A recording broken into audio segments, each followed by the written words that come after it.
Publicitario. Esta es la revista de Opinión Democracia. Seriedad y credibilidad en todas partes.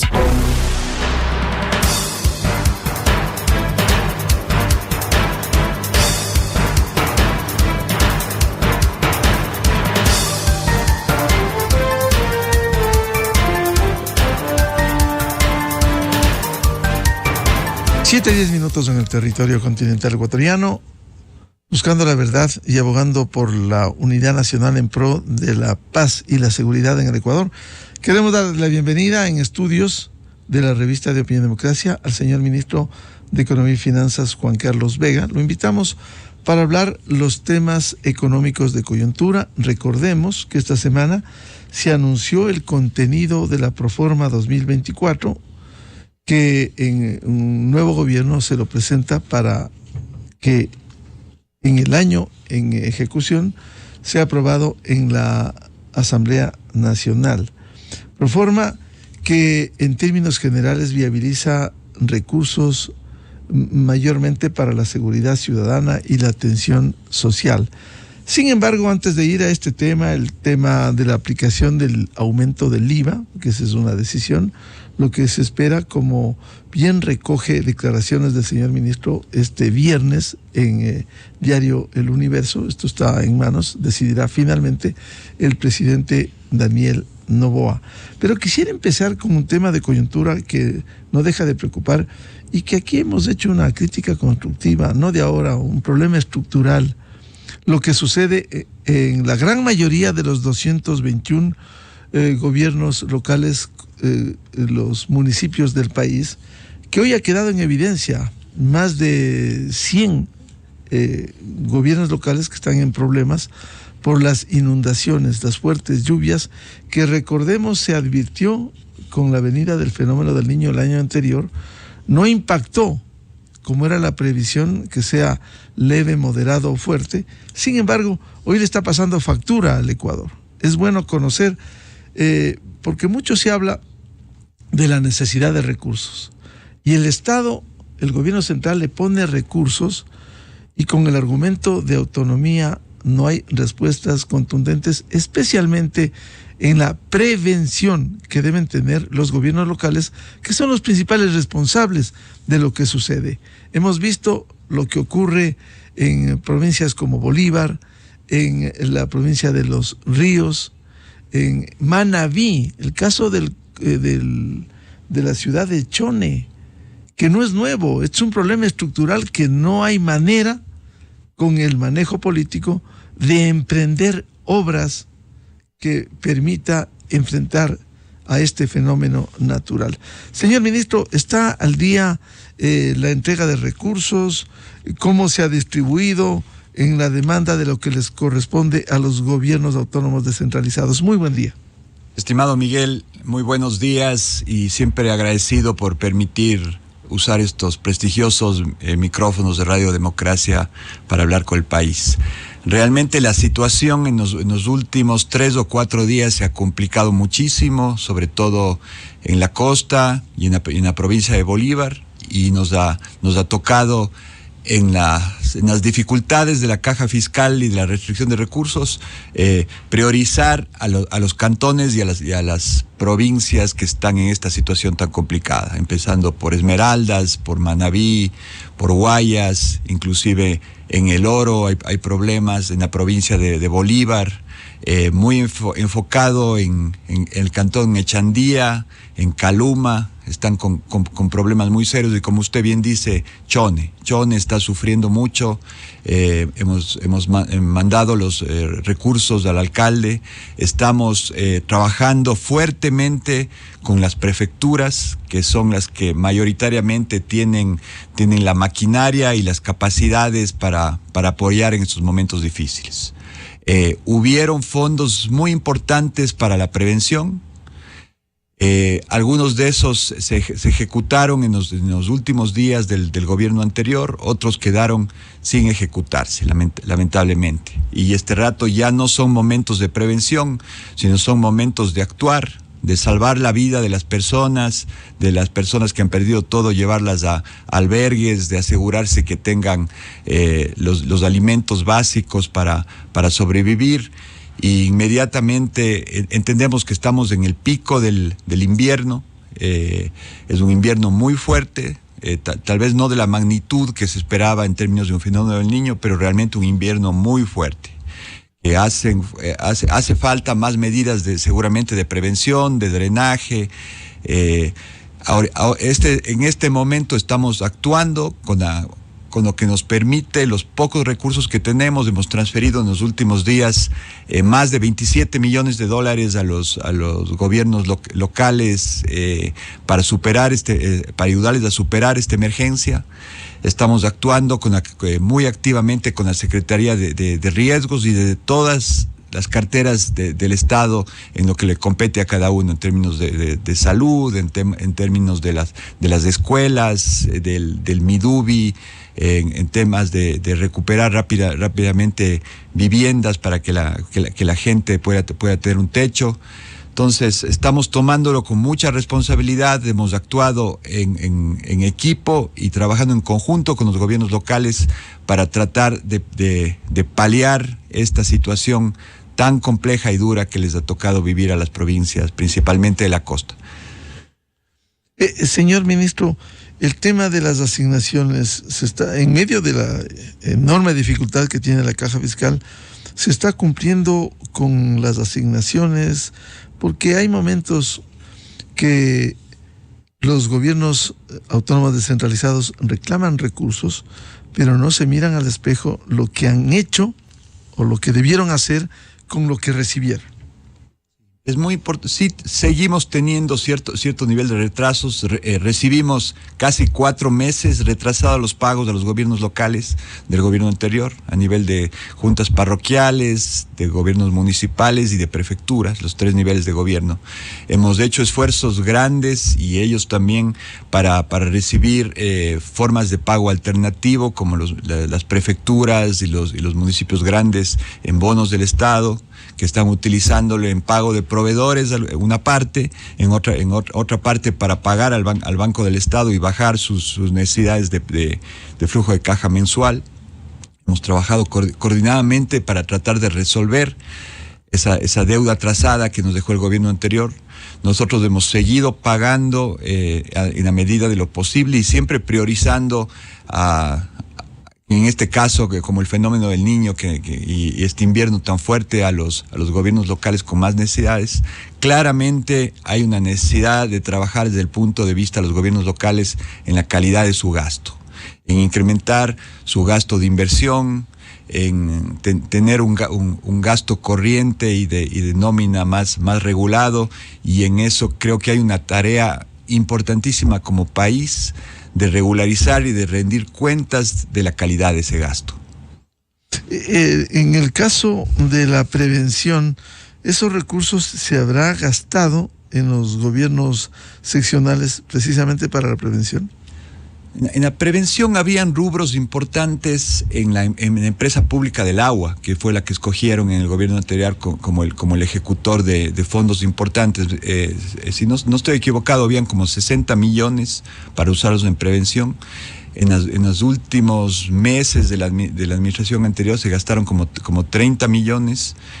Hay que revisar bien qué es exactamente lo que hicieron, porque, como usted bien dice, Chone claramente no tuvo una prevención, por eso que se sigue inundando año tras año. Realmente han tenido unas lluvias de unas cantidades concentradas de muy pocas horas, muy fuertes.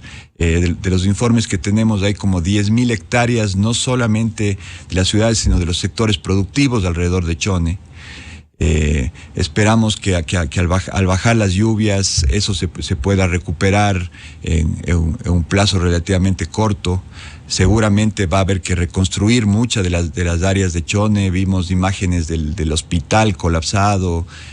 Chone requiere realmente mucha ayuda, pero lo importante sería, cuando bajen las aguas, poder hacer las obras de prevención para que no se siga inundando cada vez que tenemos un invierno de estas proporciones. El problema en los gobiernos seccionales es que se vuelve un círculo vicioso, bajará el nivel del agua, que es otra etapa, como bien ha señalado el señor ministro, para primero auxiliar a la vida y segundo para mitigar el impacto en esas zonas. ¿Se puede hacer una evaluación o con el argumento de autonomía se les entrega los recursos y ellos saben lo que hacen? Autonomía, ellos tienen el control de los recursos y está un poco a la voluntad de ellos, es que la rendición de cuentas a sus mandantes. Desde el Banco Nacional de Desarrollo estamos montando una serie de esquemas de asistencia técnica y de incentivos para los gobiernos locales que mejoren su calidad de gasto, inclusive incentivándoles para recibir mejores tasas de interés en los créditos y prioridades en los desembolsos en base a un comparativo entre lo que se invierte y lo que se gasta en gasto corriente, para de esa forma, desde el punto de vista de incentivos, ir premiando a los gobiernos seccionales que están haciendo un mejor trabajo en su calidad de gasto. Pero hasta ahí llega el gobierno central. Claro, siendo responsabilidad de los gobiernos locales, hay problemas estructurales que no han sido solucionados, sin lo cual va a ser difícil dar una buena calidad de vida. Por ejemplo, el problema sanitario, el problema del agua potable, el problema del alcantarillado, que siguen siendo problemas prioritarios en esas localidades.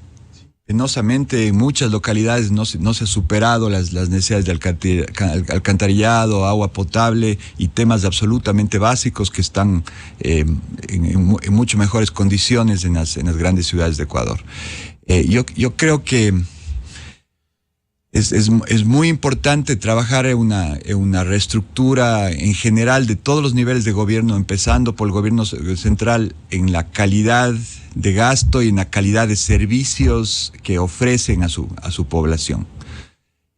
Otro tema fundamental desde el punto de vista de la economía del país es la falta de capacidad de generar empleo de calidad. Entonces la presión a nivel local sobre los gobiernos seccionales se vuelven también una gran fuente de empleo. Las prefecturas, las municipalidades, con una presión tan grande de falta de capacidad del sector privado de absorber ese empleo, donde solamente 1 de cada 3 ecuatorianos tenemos empleo de calidad. Entonces, por eso, en el plan de gobierno del presidente Noboa, en el Plan Nacional de Desarrollo y todo lo que se va reflejando en las medidas que se han ido tomando, el objetivo número 1 es retomar la capacidad de generar empleo de esta economía. Ciertas flexibilizaciones importantes como el trabajo por horas, que permitiría tener, sobre todo a los jóvenes que estudian y trabajan, o a los jóvenes que ni estudian ni trabajan en la presente situación, tener una oportunidad de empleo por horas. Los temas de estabilización de las finanzas públicas que hemos tomado con tanta seriedad, la estabilización de las finanzas públicas nos ha ayudado claramente a reducir el riesgo país y cuál es el círculo virtuoso positivo del riesgo país. Es que tenemos una mejor cara hacia el extranjero para atraer nuevas inversiones grandes en infraestructura que generen empleo. Hemos visto ya comenzamos a ver los resultados de la primera ley económica urgente, que por el lado de recaudación, ya en el tema de remisiones hemos recaudado los primeros $100 millones. Por otro lado, se han creado ya como 50,000 empleos jóvenes en base a los incentivos también de la primera ley, y eso muestra el gran objetivo del gobierno, que es generar empleo, atraer inversión y en la misma línea sostener la seguridad, que es un tema fundamental para poder seguir haciendo nuestras actividades económicas.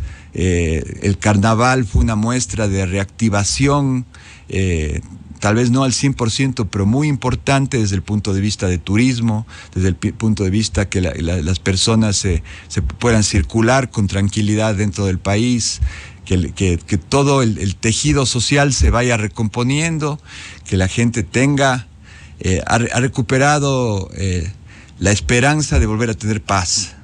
Creo que eso es la medida económica más importante que ha tomado este gobierno, el permitirle a la gente en creer que podemos recuperar la paz y la tranquilidad en nuestras ciudades, en nuestras vías y en nuestra vida diaria.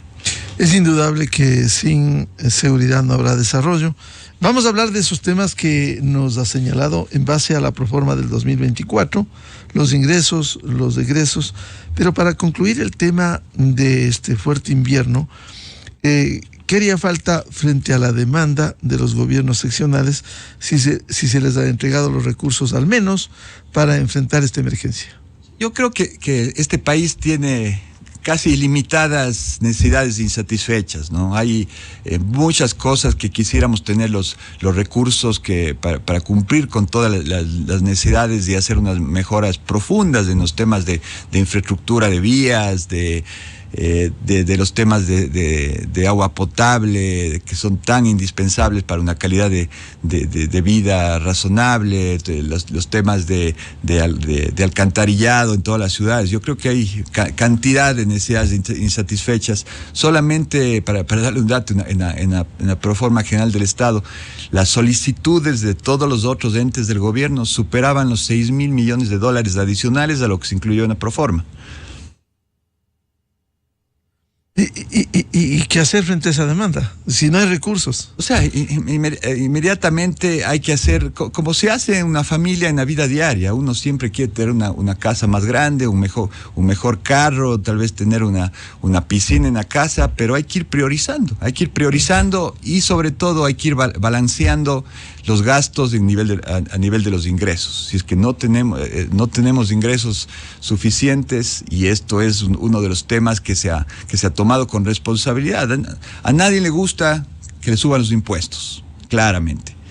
Pero tenemos necesidades súper urgentes en temas de sostener la seguridad, de mantener las prioridades del gobierno en términos de gasto de educación, de salud. Entonces es indispensable responsablemente subir los ingresos vía las medidas que se tomaron desde la primera ley y de la última ley. Pero en todas las leyes hay un balance de incentivos para ciertos sectores, pero también de recaudación fiscal para ir cumpliendo con todas estas necesidades corrientes de los servicios del Estado y estos temas adicionales como ha sido la seguridad y también este invierno muy fuerte que es parte del fenómeno del Niño.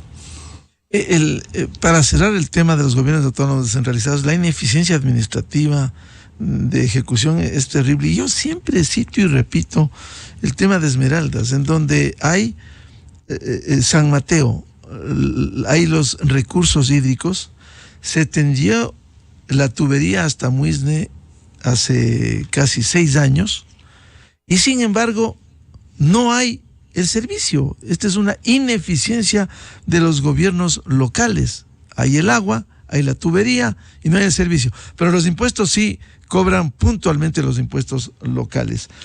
Ministro, en la proforma del 2024 se viabiliza más la seguridad ciudadana y la atención social. En el caso de la seguridad, se contempla una asignación de 3.519 millones para las entidades que integran el Gabinete de Seguridad, con un incremento de 214 millones en comparación con el presupuesto devengado. ¿Qué implica esto? Esto implica las responsabilidades desde el punto de vista del gobierno central en sostener todas las áreas de seguridad. Obviamente, en este presupuesto enviado a la Asamblea, donde la ley claramente especifica que los únicos ingresos que se pondrán en la forma serán aquellos que ya están, que son ley, ¿no? Que están publicados en el registro oficial. Como la nueva ley tributaria todavía no está publicada en el registro oficial, se lo hará en marzo. Esos ingresos adicionales tendrán usos muy importantes y fundamentales en los temas relativos al sostenimiento de la seguridad. Ministro, en este sentido no solo es para la seguridad que hay un incremento, sino también el tema de la atención social. Y hay sectores fundamentales como el incremento del 0.5 del PIB, que hay que hacerlo en salud, en educación, y también los bonos sociales frente a la población vulnerable. ¿Cómo se incrementa esto? Salud y educación, por constitución y por ley, se incrementa en 2.800 millones.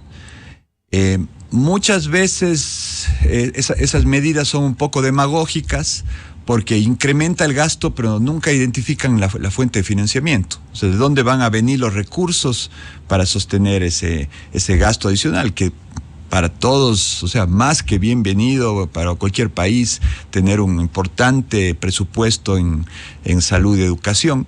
Pero si es que no se identifica las fuentes de financiamiento, la ejecución se dificulta y se vuelve solamente una propuesta demagógica.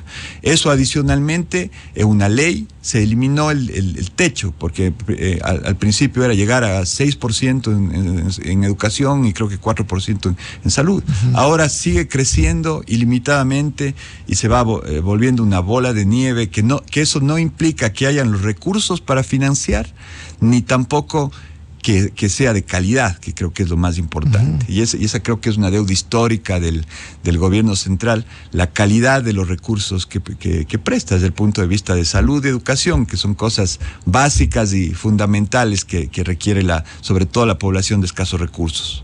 Esto es importante lo que usted ha señalado, señor ministro Juan Carlos Vega.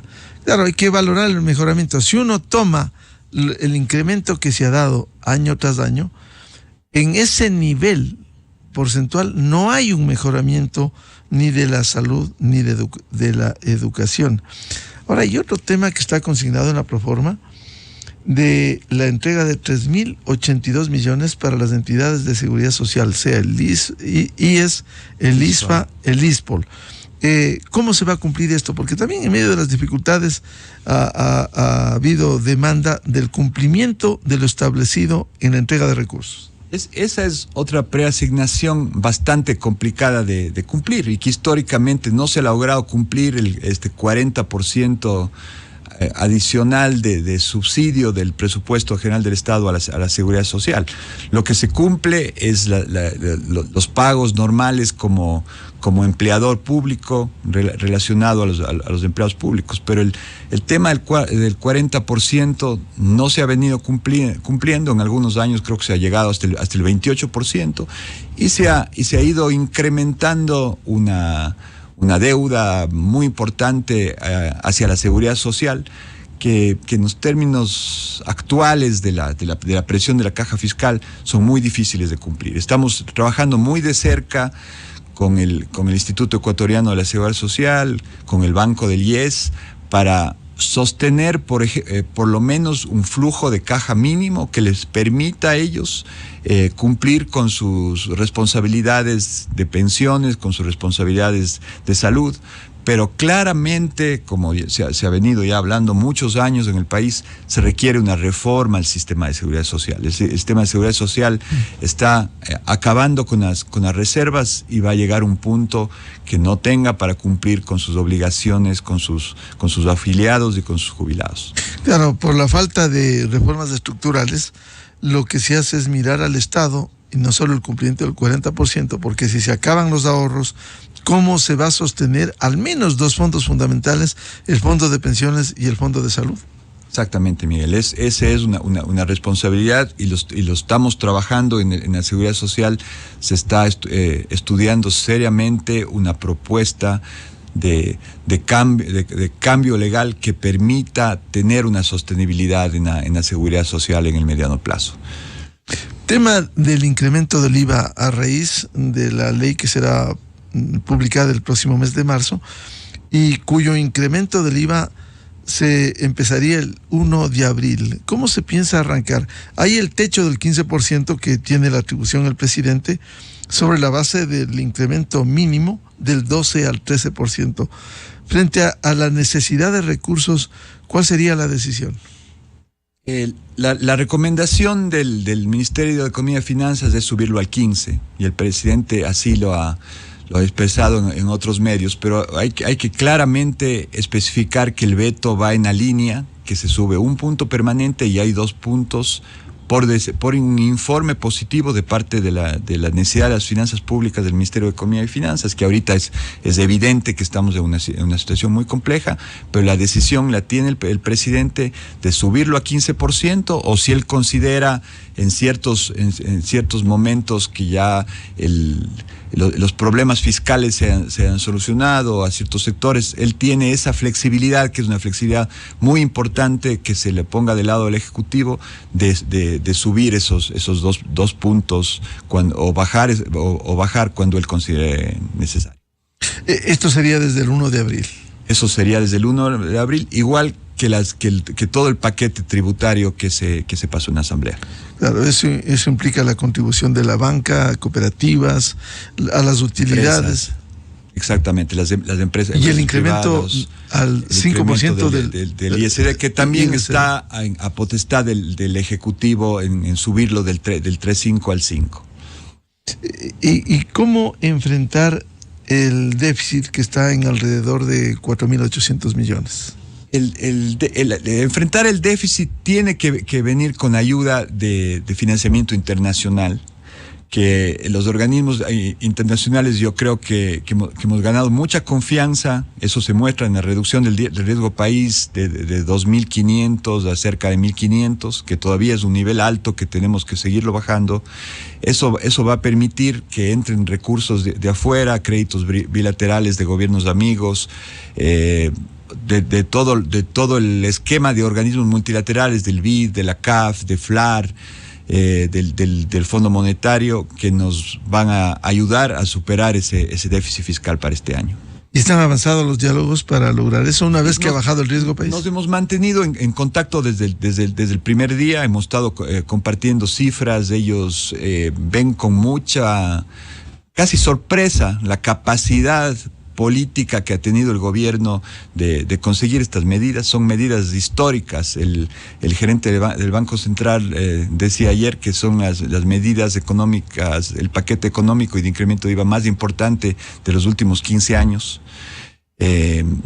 Son medidas duras que tienen su costo, pero van a tener también una retribución en términos de mejorar el riesgo país, de mejorar las inversiones y finalmente el empleo, que es la deuda histórica con el país. Claro, si valoramos, el riesgo país estuvo en su momento en más de 2.000 puntos, y bajar casi 500 puntos, ojalá se baje mucho más, alrededor de 1.500, es un gran logro. Sí, es una medida muy importante, así como en seguridad. La gente la ha sentido más cercanamente, la mejora en la situación de seguridad, el tomar control de las cárceles, el tener una disminución fundamental en las muertes violentas. Desde el punto de vista económico hay un paralelismo importante, que se están viendo los resultados de las medidas, se está viendo la reducción del riesgo país, el mayor interés de inversionistas de venir a invertir en el país, medidas complementarias en la misma línea, como por ejemplo el tener un mecanismo de solución de controversias internacionales en temas de inversión extranjera directa.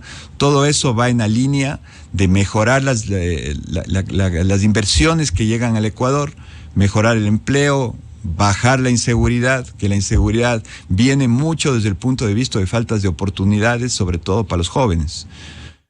Entonces eso nos lleva a cumplir los objetivos que están plasmados en el Plan Nacional de Desarrollo, en el plan de gobierno del presidente Noboa, e ir entrando en un círculo virtuoso, positivo, de bajar la inseguridad, subir las oportunidades y tener una calidad de vida mejor. Claro, el problema en el Ecuador es esa distorsión de pensar en recibir más recursos a nivel nacional o local. Sin embargo, no se piensa en el financiamiento, porque el financiamiento es fundamental para generar esos recursos, y también la reducción del gasto público. ¿Cómo se está operando en eso, ministro? Estamos ya trabajando activamente en eso. Se han eliminado ciertas instituciones públicas. Por ejemplo, la Secretaría de Seguridad desapareció porque tenía un rol duplicado con muchas de las otras entidades del sector de seguridad. Se está trabajando en eliminar la EMCO. Se está activamente trabajando en eficiencia de las empresas públicas. Hemos estado abiertos y estamos recibiendo muchas propuestas interesantes desde la academia, desde otros analistas económicos con propuestas muy proactivas e interesantes para ir reduciendo el gasto público. Siempre es importante tener en cuenta que en 4 sectores tenemos el 40% de la nómina del sector público, ¿no? Seguridad, educación, justicia y salud.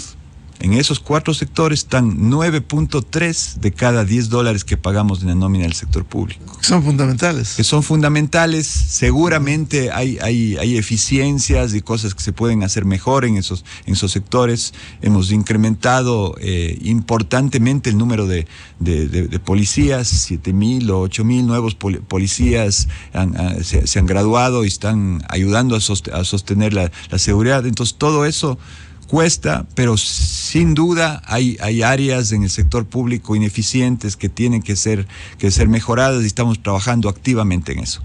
El tema consignado en la proforma del 2024, señor ministro, Plan Anual de Inversiones, se destinará 1.734 millones para este plan, en donde constan proyectos inevitables. Hay que construir nuevas cárceles, equipamiento policial, recuperación de la capacidad operativa de Fuerzas Armadas, el programa de desarrollo económico, infraestructura educativa y hospitalaria, vivienda, obras viales, entre otros. ¿Cuáles van a ser las prioridades? La obra esta prioritaria, icónica desde el punto de vista de seguridad, creo que son las cárceles. Las prioridades obviamente van a estar relacionadas al mantenimiento de la infraestructura vial, hacia el sostenimiento y mejoramiento de escuelas. Están por inaugurarse nuevas escuelas en los próximos días para iniciar el nuevo régimen educativo en la costa. Hay necesidades de mantenimiento y de mejoramiento en el tema de salud, en el tema de hospitales. Entonces, esas son las prioridades de inversión. Quisiéramos tener el doble o el triple de capacidad de inversión pública, pero haciendo un balance responsable. Esa es la capacidad de inversión pública que va a tener para este año el gobierno central. Si bien hay enormes necesidades para el fisco, un hecho grave constituye, luego del mandato popular, el dejar de recibir recursos, recibir ingresos, como es la producción petrolera en el sector del ITT. Señor ministro, si bien en la proforma hemos revisado, no se consigna esos ingresos, lo ideal sería, por lo menos por ahora, que se siga recibiendo esos ingresos, no incluso reducir esos ingresos en condiciones precarias. ¿Cuándo enviaría el gobierno a la Corte Constitucional la solicitud de modular de alguna manera la decisión sobre el retiro del campo ITT? Es decir, que sea paulatino ese retiro, con la finalidad de viabilizar un cronograma de un retiro, insisto, progresivo, por las razones tanto fácticas como jurídicas actuales. Estamos trabajando en eso, Miguel. Justo ayer tuvimos una reunión en la línea de reconocer y estar comprometidos con el cierre de ese campo, porque es lo que viene del mandato de la consulta popular, pero hacerlo en los plazos que se requieran desde el punto de vista técnico, ambiental, y tomando en cuenta también el tema de la sostenibilidad fiscal y de las necesidades urgentes que tiene el gobierno y el pueblo ecuatoriano en términos de uso de sus recursos. La aspiración sería que esa modulación sea de 3 a 5 años, en los cuales también se logren sacar de ahí mismo los recursos que se requieran para un cierre responsable, que no traiga problemas ambientales a futuro y que permita hacer las cosas de una forma correcta y técnica. Es decir, de 3 a 5 años habría esta especie de moratoria para dejar de explotar el petróleo en el bloque 43. Esa es la aspiración. Esa es la aspiración, que sea una propuesta técnica, responsable, pero que al mismo tiempo cumpla con los resultados y con el mandato de la consulta popular. Tendrán que enviar esto a la Corte Constitucional. La Corte Constitucional es quien decidirá finalmente pero está del lado nuestro presentar la propuesta y los argumentos que sustenten esta modulación en el cierre. Hay otro tema que también se ha venido exigiendo, y este es un problema político irresuelto, como es la focalización de los subsidios a los combustibles, que son necesarios para sectores más vulnerables, pero quienes pueden o podemos pagar precios internacionales, simplemente hay que focalizar esos subsidios y eliminar esa distorsión que existe en el tema de los combustibles. ¿Cuándo se lo va a hacer? Claramente esto es un tema que hay que tomar el toro por los cuernos, Miguel. El presidente anunció que se arrancaría en el segundo semestre del año. Tenemos estudios y la información que se ha venido ya discutiendo por mucho tiempo. Tenemos una propuesta lista de cómo hacerlo, y sobre todo, como todas las medidas que toma este gobierno, sin afectar a los que realmente deberían tener el subsidio, ¿no es cierto? En términos de gasolinas, de arranque se ha anunciado que no se topará el diésel que afecte a la competitividad del país, y tampoco al gas de uso doméstico. No se tocaría eso, pero habría una recomendación técnica para ir eliminando los subsidios. Para ir compensando o focalizando, para que los subsidios lleguen a los que realmente deberían recibir el subsidio. Esa es la y se sincere con la gran mayoría, porque es beneficiada. Y incluso esto beneficia al contrabando. Beneficia al contrabando, beneficia desproporcionadamente a los que tienen más recursos económicos. Entonces es un subsidio general que está estudiado en todo el mundo, que es absolutamente ineficiente en apoyar a los que realmente se quiere apoyar, que son los escasos recursos. En el tema de los ingresos, señor ministro, quizás no es muy optimista al de haber establecido un precio promedio del barril de exportación de crudo en $66.7. Consideramos que ese nivel de precios se lo establece técnicamente en base a la información de los mercados futuros, de los precios a futuros para este año, y consideramos que es un precio responsable y más bien conservador de lo que se puede esperar como un precio promedio para este año. Es decir, ojalá esté por sobre eso, incluso con el castigo que recibe el crudo ecuatoriano. Exactamente, sobre el WTI, $7-8 de castigo. En cuanto a la meta de inflación 2.1%, ¿es absolutamente controlable el nivel de precios en el Ecuador? Creemos que hay pocos impactos en el nivel de precios, y sobre todo en los componentes de la canasta básica que no sean impactados, porque todos los productos de la canasta básica están exentos de IVA. Que es un componente fundamental en la inflación. No se está tocando el precio de los combustibles del transporte público, donde se transportan los alimentos. Entonces creemos que esa expectativa de inflación es adecuada. ¿Y el impacto del IVA no se prevé, si es que llega al 15 o al 13 o al 14, que tenga un impacto en los precios? De la experiencia histórica, cuando se subió la vez pasada el IVA a 14%, fue un impacto pequeño de una sola vez. En los modelos que hemos corrido, se espera que haya un incremento de una sola vez de alrededor del 1.3% y luego se estabilicen. Es importantísimo el compromiso del gobierno nacional para controlar la especulación. No hay razones que ahorita se suban los precios y cuando se suba el IVA tiene que estar no puede afectar a los alimentos ni a los productos de primera necesidad que no graban IVA. Y han hecho las corridas de la recepción de recursos en la caja fiscal, sea con el escenario del 13, el 14 o el 15%, ¿cuál sería? Tenemos, de hecho, las corridas, cada punto en términos anuales rinde alrededor de entre 400 y 500 millones de dólares. Para este año, nuestra expectativa es que estén en el 15%. Y que rinda en lo que queda del año alrededor de 700 millones de dólares adicionales para la caja fiscal. En cuanto a recortes en el sector público, ¿habrá más recortes, señor ministro, de lo que se ha anunciado? Seguiremos haciendo los recortes que haga sentido y que vayan en la tendencia de mejorar la eficiencia del gobierno. ¿Y tiene sentido el que en la consulta popular se haya puesto una de las preguntas relativa con el trabajo por horas, señor ministro?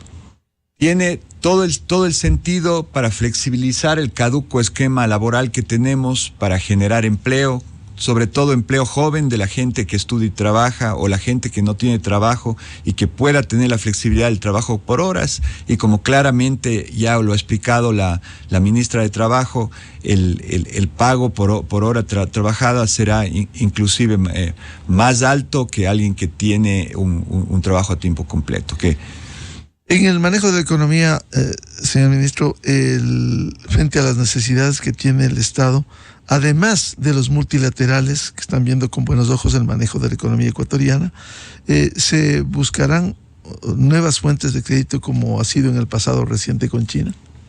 Se buscará seguir teniendo acuerdos de apoyo bilateral con China. China está muy interesado en seguir invirtiendo en proyectos mineros, en proyectos petroleros, inclusive en nuevos proyectos eléctricos. Ellos han visto con muy buenos ojos la firma del Tratado de Libre Comercio con China, que abre muchas oportunidades, sobre todo al sector agrícola, a las empresas medianas y pequeñas, y eso va consolidando una relación positiva con China, una relación de comercio y de apoyo bilateral que esperamos que se mantenga en el tiempo. ¿Y el pago a proveedores y las deudas pendientes que han crecido, señor ministro? A medida que estamos atendiendo lo más urgente, claramente ahorita se nos ha complicado y hemos tenido que llevar muchos recursos a la emergencia del invierno, este fuerte que estamos sufriendo. Seguimos atendiendo a los proveedores a medida lo que podemos y a medida que vayan ingresando del exterior más recursos, iremos poniéndonos al día en todos los rubros que estamos atrasados. ¿Y qué pasará con los salarios en febrero? ¿El cumplimiento de los salarios? Los salarios estamos haciendo todos los esfuerzos para que se cumplan. 100%, porque en enero hubo que diferir una parte. Diferimos una semana, tuvimos que diferir en enero una semana. Siempre la expectativa es pagar los salarios del sector público a tiempo, con toda la priorizando como hicieron. Priorizando exactamente. Siempre, y cuando no tenemos los recursos al 100%, siempre va a estar priorizada la salud, la seguridad, la educación y el resto del sector público. Finalmente, señor ministro, en medio de estas dificultades que hay y que se viene enfrentando desde el gobierno, ¿usted mira con optimismo el manejo de la caja fiscal este 2024? Yo miro con optimismo y estamos viendo los resultados que vamos obteniendo. Creemos que con las medidas responsables y fuertes que hemos tomado, tendremos recursos de los organismos internacionales que nos permitan ir bajando un poco la tensión sobre estos grandes atrasos que recibimos, que ese dinero entre de afuera y vaya también al sector financiero, que les permita reactivar los créditos, que las empresas privadas también puedan tener más acceso a crédito y capacidad de inversión y se vaya reactivando la economía y regresando a las capacidades de generar empleo y oportunidades para todos. Al señor ministro de Economía y Finanzas, Juan Carlos Vega, muchas gracias, como siempre, por su atención a la revista de Opinión Democracia. Muchísimas gracias, Miguel. Siempre un gusto estar aquí. Muy importante los anuncios porque hay que tener claridad. Parte de lo fundamental es dar a conocer el manejo de las finanzas públicas. Vamos a una pausa publicitaria y volvemos para hablar del tema electoral. 2 invitados, 7:54, Buscando la Verdad. Desde 1984 con Gonzalo Rosero. La revista de Opinión Democracia.